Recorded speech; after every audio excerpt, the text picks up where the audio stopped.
श्री शिवाय नमस्तुभ्यम। हर हर महादेव। दोस्तों, आज है प्रदोष का व्रत, यानी कि सभी मनोकामनाओं को पूर्ण करने वाला विशेष दिन, जो कि प्रदोष व्रत माता पार्वती और महादेव का सबसे सर्वश्रेष्ठ दिन है। अपने जीवन काल में एक बार तो अवश्य से ही सभी को प्रदोष व्रत धारण करना चाहिए। जीवन में समस्त प्रकार के रोग कष्ट दूर करके सुख समृद्धि और धन यश की प्राप्ति कराने वाला यह विशेष दिन है। सभी मनोकामनाओं की पूर्ति के लिए इस दिन विधि विधान से महादेव का पूजन करना चाहिए। तो इसके साथ ही सुबह के समय में सरल सामान्य सी पूजा करके शाम के समय में यानी कि प्रदोष काल के समय में आप सभी को विशेष पूजन महादेव का करना चाहिए। तो जैसा कि यह शुक्रवार के दिन पड़ने जा रहा है, तो यह शुक्र प्रदोष के नाम से जाना जाएगा। तो चलिए प्रिय श्रोताओं, शुक्र प्रदोष व्रत कथा यहाँ पे हम प्रारंभ करते हैं। तो जैसा कि प्राचीन काल की बात है कि एक नगर में 3 मित्र रहते थे। तीनों में ही घनिष्ठ मित्रता थी।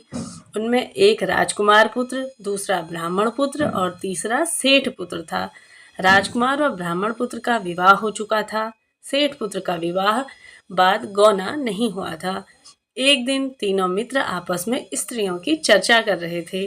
ब्राह्मण पुत्र ने नारियों की प्रशंसा करते हुए कहा कि नारीहीन घर भूतों का डेरा होता है।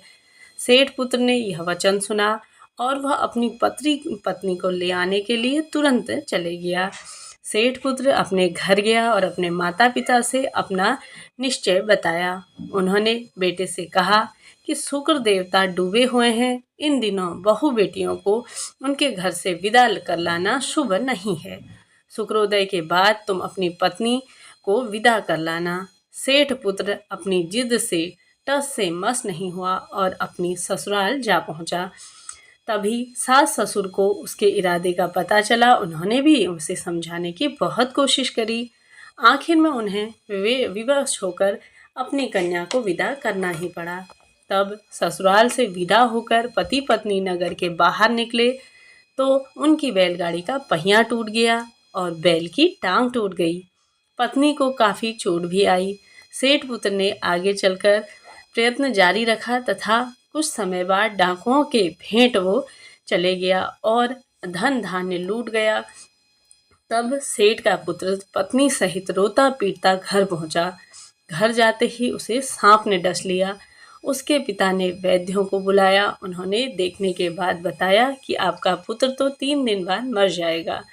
तब उसी समय इस घटना का पता ब्राह्मण पुत्र को लगा। उसने सेठ से कहा, आप अपने लड़के को पत्नी सहित बहू को घर वापस भेज दो। यह सारी बाधाएं वहीं से आई हैं। आपका पुत्र सूर्यास्त में अपनी पत्नी को विदा कर लाया। अगर वह वहां पहुंच जाएगा तो वह बच जाएगा। सेठ को ब्राह्मण के पुत्र की बात समझ आ गई और अपनी पुत्रवधू और पुत्र को वापस लौटा दिया। वहां पहुंचते ही सेठ पुत्र की हालत ठीक होनी आरंभ हो गई। इसके बाद उन्होंने शेष जीवन सुख पूर्वक और आनंद से बिताया। और से महिमा थी शुक्र प्रदोष की। अब हम दूसरी कथा का यहाँ पे श्रवण करेंगे। तो जिसमें प्राचीन काल में एक गरीब पुजारी रहता था। उस पुजारी की मृत्यु के बाद उसकी विधवा पत्नी अपने भरण पोषण के लिए पुत्र को साथ लेकर भीख मांगती थी और शाम तक घर आ लौट आती। एक दिन उसकी मुलाकात विदर्भ देश के राजकुमार से हुई, जो कि अपने पिता की मृत्यु के बाद दर दर भटक रहे थे। उसकी यह हालत पुजारी की पत्नी से देखी नहीं गई। वह उस राजकुमार को अपने साथ घर ले आई और पुत्र की तरह रखने लगी, उसका भरण पोषण करने लगी। एक दिन पुजारी की पत्नी अपने साथ अपने दोनों पुत्रों को लेकर के साटिल्य ऋषि के आश्रम पहुंच गई। वहां उसने ऋषि से शिव जी के प्रदोष व्रत की कथा एवं विधि सुनी तथा घर जाकर अब वह भी प्रदोष व्रत करने लगी।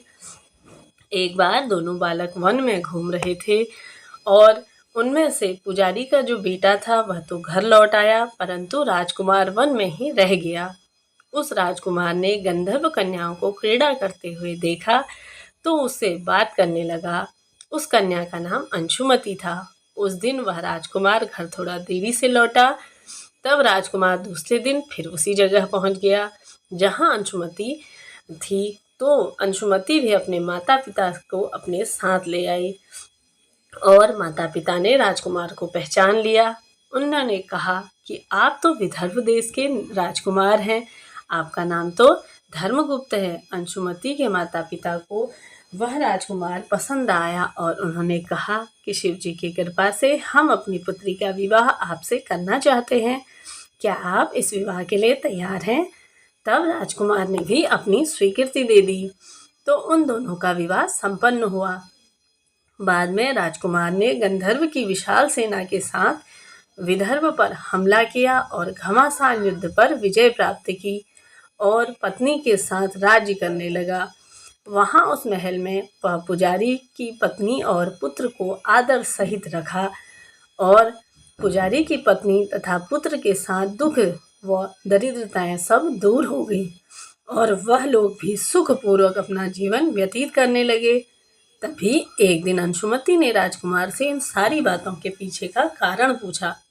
तब राजकुमार ने अंशुमति को अपने जीवन की पूरी बात बतलाई, साथ ही यह भी बतलाया कि प्रदोष व्रत का महत्व और व्रत के प्राप्त फल से ही मुझे यह अवगत हुआ है। उसी दिन से प्रदोष व्रत की प्रतिष्ठा अधिक बढ़ गई तथा मान्यताओं के अनुसार लोग यह व्रत करने लगे। कई जगहों पर अपनी श्रद्धा के अनुसार स्त्री पुरुष दोनों ही यह व्रत धारण करते हैं। इस व्रत को करने से मनुष्य के सभी कष्ट और पाप दूर हो जाते हैं एवं मनुष्य को अभीष्ट की प्राप्ति होती है। तो बोलिए महादेव की जय हो, माता पार्वती की जय हो। कथा यहाँ पर पूर्ण होती है। मिलते हैं नेक्स्ट वीडियो में, तब तक के लिए हर हर महादेव।